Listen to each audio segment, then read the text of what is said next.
AVIXA's Pro AV Industry Sales Index, it dropped to 52.1, which is the lowest since early 2021. Well, honestly, Tim, I don't think that there's as much to fear with this article as we're making it seem. I think that the fact that we're still above 50 and we're still on the growth side in an economy that's going the way our world economy is going at the moment, I think that really speaks to how important our industry overall is. And the fact that we are still growing, even if it's slower, it's not as gangbusters, I think there's a lot there to say, hey, this is still an industry to watch. So I'm going to pull on your analogy there. It's not rainbowing and clouds and doom and gloom, but there sure as hell aren't any rainbows either. I guess this is a case where we'll have to agree to disagree. I don't agree to that. Neither do I. A rollable LED display you can pull down just like a projection screen. AVIXA says the industry is stagnating right now, and Logi launches an AI sensor to monitor the health of your meeting rooms. All that and more next on AV Week. This is AV Week, episode 702, recorded Friday, January 31st, 2025. Roll up your display. This is AV Week, your weekly wrap-up of the biggest AV news and information we have gathered. My name is Tim Albright. I am your host. With us to discuss the news and information we have gathered, first and foremost from Parts Unknown, Dawn Mead. How are you, ma'am? Very good, Tim. Thanks for having me, as usual. Absolutely. Also, my brother from another mother, Mr. Joel Carroll from Bursa. Welcome, sir. Thank you, Tim. Always good seeing you, even though your shirt's a little lacking today. It's okay. If you're not watching the video, my shirt is certainly muted compared to Joel Carroll's. If you want to see his, you can go watch the YouTube version. And last but not least, Brittany Delgado. Brittany is with Midwich US. Welcome, ma'am. Thank you. Happy to be here. Yeah. If you're not familiar, not a story we're doing, but it's certainly a story in the industry.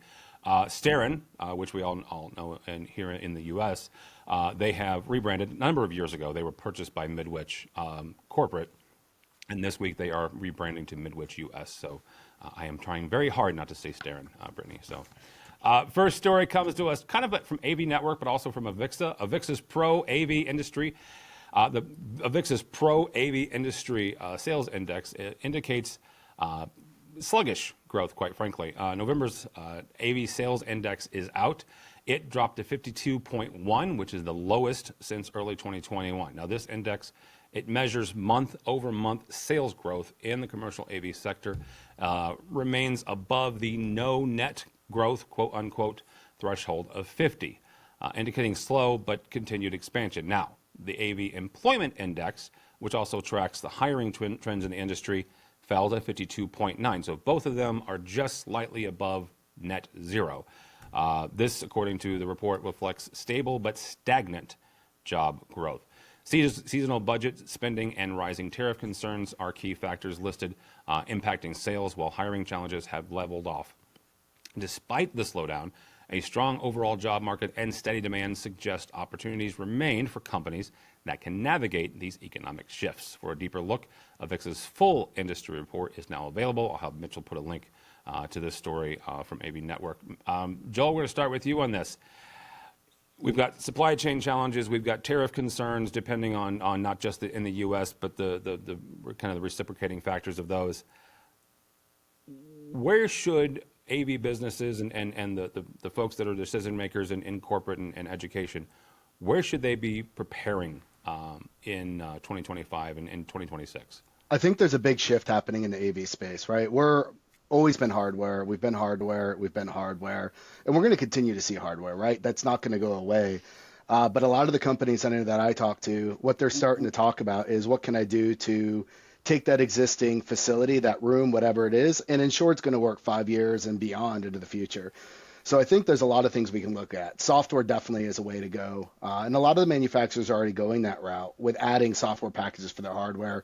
And I think another thing to really consider is managed services offerings that a lot of the current companies aren't offering, whether it be the manufacturers themselves or whether it be the AV integrators. There are some that are doing it, but that's really kind of new in our space. Like, we've done it, but we've never done it, I want to say, successfully as an industry overall. IT has. They've got it nailed down. But if we just look at AV. For years. Yeah, exactly. So I really think those are two ways to look at things. What can we do to take software to extend maybe even the product that we currently have installed? And I think people are doing that now with MTRs and other things, right? What can we also do to provide services for myself to the channel that then can provide it to the end user, or the channel has the ability to provide to the end user? All right. We say that we can't say where Dawn works, but she does work for an end user decision maker, as it were. So, Dawn, talk to manufacturers, talk to integrators, and where should they focus to stay relevant to folks in your shoes? Well, honestly, Tim, I don't think that there's as much to fear with this article as we're making it seem. One of the things they did mention in the article is that there's a lot of seasonal trends affecting it. And I can tell you, if we're looking at the last quarter of the year, we're looking at November, we're looking at December, all the schools, all the education money is already spent. They tried to get all that done over the summer when there's no kids there, right?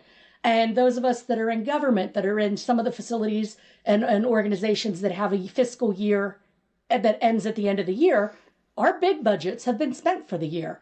And yeah, you might get that last minute push of let's order a dozen displays or something to use the last of our budget so we get it back next year. But all the big projects at that point in the year are finished. It's January, it's February that a lot of our companies get the big push because, hey, fresh new pot of money, let's go. So, honestly, I think that the fact that we're still above 50 and we're still on the growth side in an economy that's going the way our world economy is going at the moment, I think that really speaks to how important our industry overall is. And the fact that we are still growing, even if it's slower, it's not as gangbusters, I think there's a lot there to say, hey, this is still an industry to watch. I do agree with Joel, looking more into software and managed services. Those are areas we're coming to. And, look at user experience. I know we've talked about it for a while, but at the end of the day, my customers internally at my company, they don't care which sexy gray box you have. They don't think it's sexy. It's a gray box that has some lights on it. They want the room to accomplish what they need the room to accomplish. So it's up to me, people like me, and outside consultants to determine what our customers need the room to do, design accordingly, and then partner with our vendors and our manufacturers to make that happen. So I don't think it's all rain, clouds, and gloom and doom. I think we're still doing okay. There's still a way to go, but I think we're on the right track. So I'm going to pull on your analogy there. It's not rainbowing and clouds and doom and gloom, but there sure as hell aren't any rainbows either. But you know what? That just makes it a normal day. It's a normal day in AV. Let's keep on smiling, And to your point, Tim, though, when there aren't rainbows, there are opportunities, right? That's the one thing I think that article did miss out on is what are the opportunities that we as an industry can capitalize on and run with. Brittany, you sit at a very unique spot, especially on this panel between manufacturers as well as dealers. So from your perspective, where do you see, as Joel points out accurately, what are some of those opportunities? Well, I really also just kind of want to, really back up what Dawn was saying, that this isn't all doom and gloom because we're still a growing industry, and even on the manufacturing side, distribution side, and across any industry, you really want scaled growth. I think it's an unrealistic expectation to see year over year triple digit growth and all these, booming numbers, because at some point it's going to come back down, So I think we're in a really solid position for AV. In terms of opportunities, and coming from that unique position of the distribution arm, is we're in this spot where we need to not only help our manufacturers grow, but we also need to help our integrators grow in order for us to succeed. We're dependent on them in that realm. And I think a lot of things that we can do here specifically in the US is historically we've been kind of slow to adopt new technology, been weary of technology that's being, tested overseas. Let's embrace that. Let's see what's happening overseas for tried and true, and bring it over here and see if it's functional. Not saying it's always going to be that way, but we should, and we should embrace it. We should also really keep to the core basics of customer service. I mean, things get so hectic sometimes, we get so crazy busy that we forget really who is paying our bills at the end of the day. It's going to be the customer. So double down on services for them, step up your game in terms of your customer service and your outreach. If they're not talking to you, they're talking to someone else. So just for anybody that missed it again, if you're not watching the video, Dawn's the one who pays the bills on this program. So. Well, the Yeah. higher ups of mine, but yeah, exactly. Give us what we need. Help us out. All right, prepare for Dawn and I to have a little bit of fanboy and fangirling here for a second. Primeview has unveiled the ReVolve LED roll-up display. Pause for a second.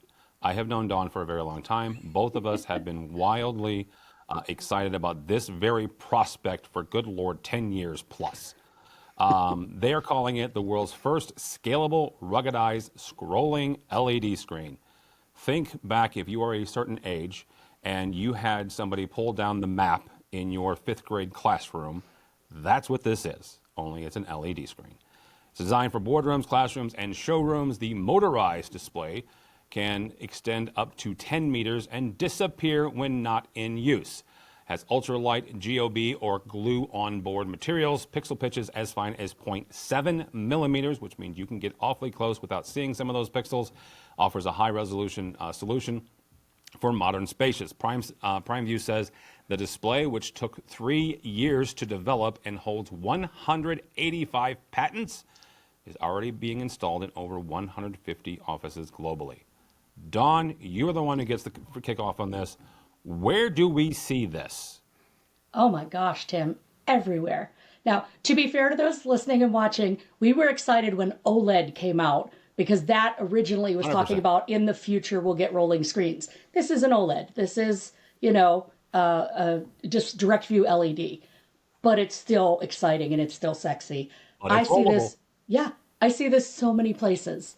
I just recently finished a facility where we have this fabulous room and it's got windows on one side and glass wall to the hallway on another side and some big art thing over here. And there's really nowhere to put a display, unless you want to go and put in a drop-down screen and a projector, which is still a viable solution.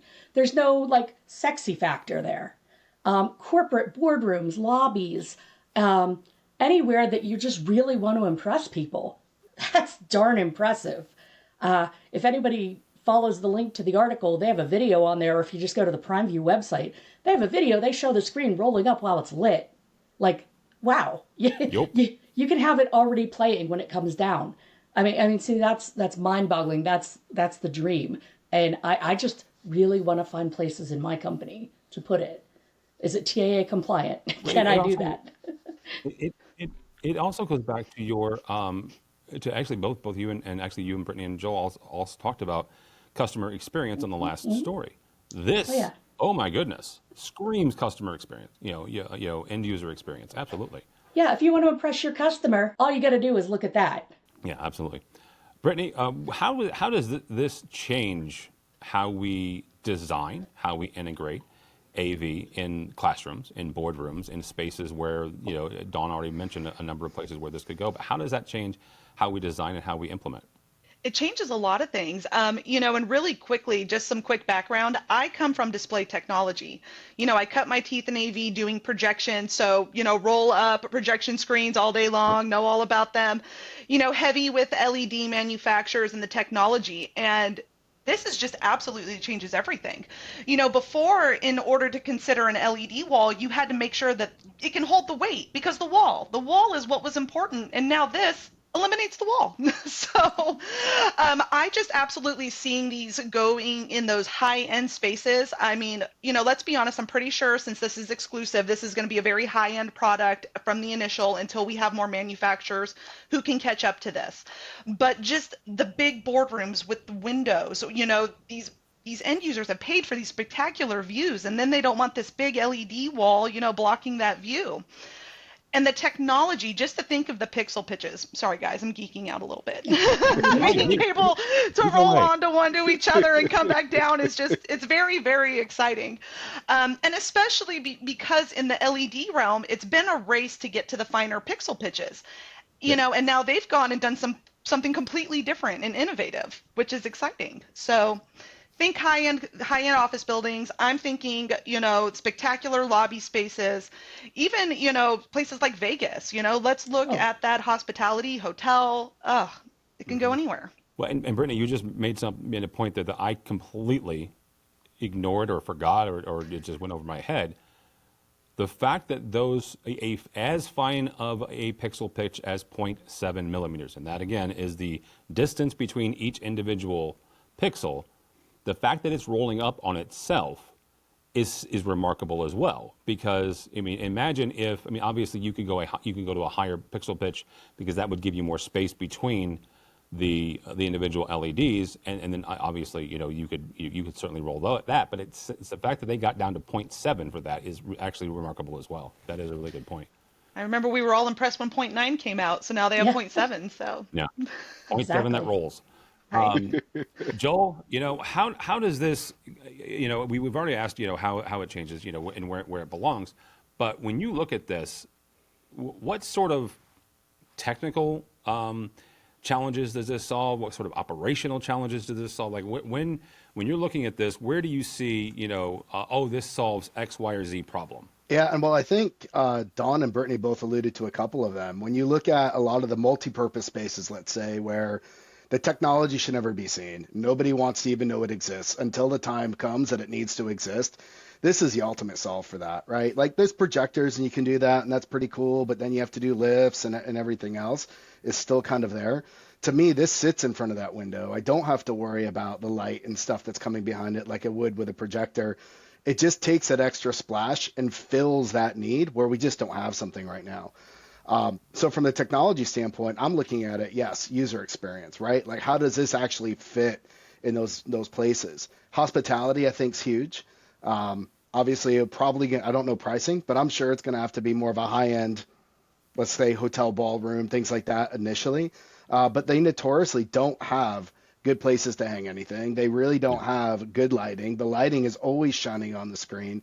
This also helps to solve for a lot of those very difficult to display issues. I mean, as an integrator many, many years ago, you'd walk in and the first thing you say is, I want the greatest, the most amazing thing ever, and I want it to not exist and nobody can see it. And I want to hang that TV, because it's a flat panel, on that piece of glass. Now, I know there is a TV company that can do that now, but that same token, it's kind of like you wouldn't be able to get to this size. So this does provide some neat opportunities. I'm looking forward to see when it gets installed. I'm definitely looking forward to see where it falls from a cost standpoint, because it does provide a unique user experience. And I do want to see the first installation there. I was going to say, and on behalf of like stagehands and stage crew everywhere, if they start using these in Broadway shows and theaters, oh my gosh, just have it roll down when they need the screen on stage and roll back up. It's going to be fantastic. Okay, so Dawn brings up one that I didn't even think about. The fact that you have a number of Broadway productions who have migrated to direct view LED for what used to be the back scrim, right? I am old enough, and I was in theater long ago enough that we had to paint our own scrims, on muslin. And you had what you had, and Wizard of Oz, you painted the yellow brick road, for the back scrim, and depending on what you were doing. But they've migrated more towards direct view LED, so they could dynamically change the scrim, dynamically change the background. But Dawn actually brings up another really good point. They could have a scrim in 1 second, and the next second they could completely get rid of it. So, Yep. Yeah. It's a really good point. Last story comes to us from Logitech. They have unveiled ahead of ISE, honestly, but we'll get to see it in person next week, or this week. It's posting on Monday. They've unveiled Spot. It is a cutting-edge occupancy and environmental sensor. Hold on to that environmental part. It's designed to enhance workplace efficiency and well-being. It is a battery-operated device. It automates room reservations, monitors air quality, which is where the environmental part comes in, and provides real-time suggestions to improve comfort and energy savings. Spot pairs with Microsoft Teams, Zooms, and other workplace platforms while feeding data into Logitech Sync for IT teams to optimize room usage. Using AI-driven insights, the sensor helps businesses reduce energy costs and enhance employee productivity. Has a 4-year battery life and simple wireless installation. Spot is expected to launch in the second half of 2025 with service plans starting at $199 per room annually. Brittany, start with you on this. This is more and more smart sensors and smart sensors in workplace management, not in homes. How do you see smart sensors like this kind of reshaping the workplace management, reshaping AV integration in workplaces as there's this new push to return to the office by more and more companies? Yeah, that was going to bring up my point is, we're entering the landscape where returning to the office or even returning to at least a hybrid model is becoming more and more popular. And I could absolutely seeing this being so beneficial for end users in terms of determining space. You Mm. know, we've heard some horror stories about companies coming back and there's not enough space in the buildings, and so something like this could really show that end user what spaces are being used properly, which ones are not being used properly, which ones can be converted to elsewhere based on usage. And it's really important because, we had that big shift back in 2020 where everybody had to adapt to being apart. But now we got to come back together in some cohesive way that works for everybody. So I think this is going to actually be a very interesting thing. Just looking at the science that they're using behind it and also discussion of the oxygen levels, that's really interesting to me. We hear all the time about, don't want to pick on casinos, but casinos pumping certain types of oxygen into the gaming floor to keep people going, things like that. So obviously this exists and it is a real thing. So I applaud Logitech for kind of taking that step to help these, smart buildings, continue to actually be smart about it. Joel, kind of a same type of question, but what sort of challenges are dealers or organizations, integrators going to face when they start implementing solutions like this at scale? Not onesie twosie, but you got 100 of these and you got to deploy that, in the next week. Well, I think the at scale in this, there is some simplicity to it, simply because I don't have to run power, right? I have a way that I have to connect it to a wireless network of sort. It was interesting, the wireless network, and they were talking to about that. I think the difficulty of the at scale is getting it into the Logitech system for it to be able to be managed and be able to know what room is what and be able to set those details. So you're typically going to either have somebody from the integrator do that, or who owns that data? Is the company that's having the install done, do they own that data? Do they give a login to the integrator to be able to do it? So I think that's part of it. I think there's another factor to it that is going to be hard to start selling initially, of concerns of privacy and what type of data is going to be taken and what type of information is going to say Joel and Tim were in that room. Obviously, there's not a camera in here that we're aware of, doesn't tell us, but what's to say Logitech wouldn't be able to provide additional benefit by using their cameras in that space and pull some of that data in later. So I think it's cool. It's just, I think we're going to have to, as an industry, know what this does to be able to have those discussions with IT, talk about privacy concerns, and then in turn, we have to educate the IT at that end user how to talk to their users in their spaces about privacy concerns. So we don't just walk in and go, what's that, right? I mean, how many places have you all walked into already and somebody takes a sheet and covers the camera or flips the camera around that's VTC, nobody's in the room? Just a matter of making sure people are educated and understand what it's doing and how it can actually benefit them. Because I think it's a huge benefit. So Don, Joel, I did not tell him this, but he leads right into my question for you. Again, Dawn is an end user. She works for a large corporation that on different levels have different levels of security needs and concerns. How does something like this play there? Well, that was going to bring up one of my two only points of hesitation about this particular product. Because when I first read it, I was like, that's cool.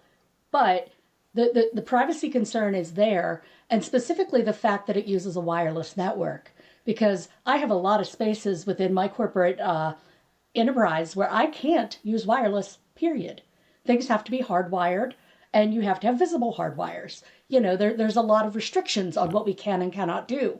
And so something like this, they may be fine with, okay, it's this, temperature, this much oxygen in here, and there's this many people with no identifiers as to who those people are, if they're okay with that.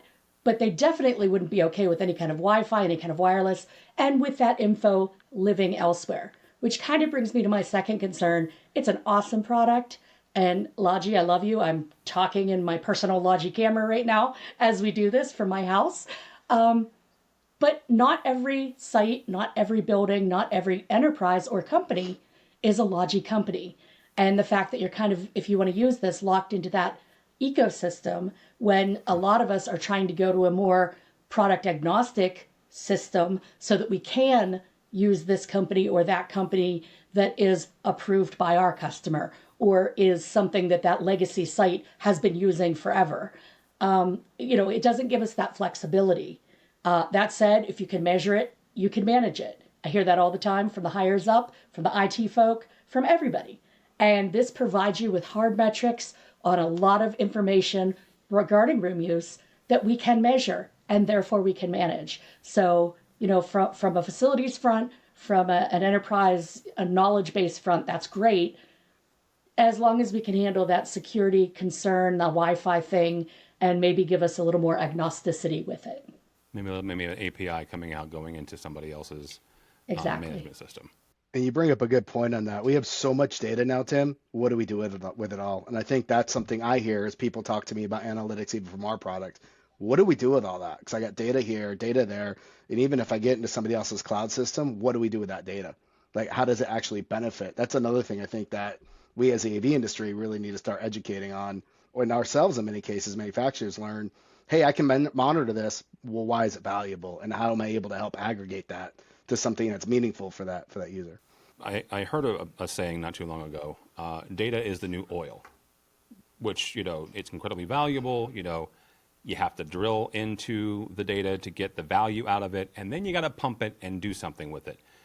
If you strike oil in your backyard tomorrow, you can't put that in your car, right? You have to take that to a facility that then processes it and give you something usable, whether that's, oil for your car, gasoline, whatever.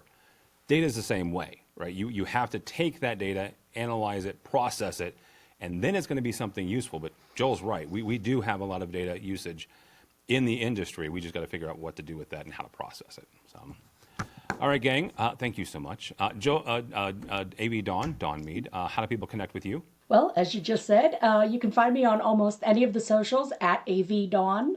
And you can find me on the other socials like LinkedIn as Dawn Mead, just like the General in the Fort, MEADE. And I'm always glad to talk to folks. Man, she is 100% always glad to talk. Joe Carroll from Mersive, how do people connect with you or Mersive? Easiest way to connect with me is just through email, jcarroll@mersive.com. Socials, I'm the Joel Carroll, if you want to grab us there. And if you have any questions about Mersive, sales@mersive.com, and my amazing team will make sure you're always taken care of. All right, very good. Brittany Delgado, thank you, ma'am. Good to have you on for the first time. How do people connect with you or Midwich US? Well, you can find me at brittany.delgado@midwich.us. And more importantly, ISC is coming up, and Midwich, with our, headquarters being a UK-based company, we are going to have a big presence. So stop on by and visit the booth. It's going to be 3Q750. Yeah, Hall 3. I will be there a couple of times hanging out with our buddy, Mr. Chris Netto. So you can go by there as well. For me, for Tim Albright, don't follow me anywhere. It's not very. Actually, you know what? I have gotten to this, at least in 2025. If you want to read something that I write about that has nothing to do with technology generally, you can find me on LinkedIn and you can connect me with it there. But go by the website, AVNation.tv. That's AVNation.tv. You will find this program and a host of others, including a brand spanking new EdTech, where Aaron Mayer Moran parses through the hype and what's not, quite frankly, in higher education. We've talked about ISE a couple of times. We are headed to Barcelona. Quite frankly, I'm recording this on the 31st of January. I get on a plane tomorrow. So by the time you actually listening to this, I will be fully ensconced in CET time, which is roughly 7 hours ahead of Central Time here in the States. But you can check out our socials. You can check out avnation.tv/ISE25 for all the coverage. Mitchell has been working his fingers to the bone, so there's tons of content on there already, so you can go up by there and check that out and follow along as we head to Barcelona for ISE 2025. If you're watching this on YouTube and you've seen Joel's fantastic shirt and you're tired of looking at Joel's fantastic shirt, you can go listen to this on a podcast, wherever you get your podcast. And if you're listening to this and you want to see Joel's fantastic shirt, you can watch the video on YouTube. So either way, go the opposite direction. But before you do any of that, go by the website, avnation.tv. That's avnation.tv. Thanks so much for listening. Thank you so much for watching. That's all the time we have for AV Week. The network for the AV industry. What are you listening to? This This is AV. This is AV Nation. This is AV Nation.